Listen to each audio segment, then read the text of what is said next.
इस्लामाबाद 29 जनवरी 2026 हुकूमत ने अगले 15 रोज़ यकम ता 15 फरवरी के लिए पेट्रोलियम मसनूआत की नई कीमतों का ऐलान कर दिया।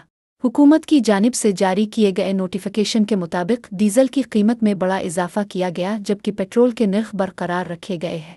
ये भी पढ़े क्या 12 फरवरी से पेट्रोल पंप्स बंद होने जा रहे हैं। हाई स्पीड डीजल 11 रुपये 30 पैसे महंगा कर दिया गया जिसके बाद उसकी नई कीमत 268 रुपये 38 पैसे फी लीटर हो गई। पेट्रोल की कीमत 253 रुपये 17 पैसे फी लीटर पर बरकरार है। नोटिफिकेशन के मुताबिक पेट्रोलियम मसनूआत की नई कीमतों का तलाक आज रात 12 बजे से आइंदा 15 रोज़ के लिए होगा। वाज़ेह रहे कि 15 जनवरी 2026 को हुकूमत ने पेट्रोल की कीमत 253 रुपये 17 पैसे फी लीटर जबकि हाई स्पीड डीजल की कीमत 257 रुपये 8 पैसे पर बरकरार रखने का फैसला किया था।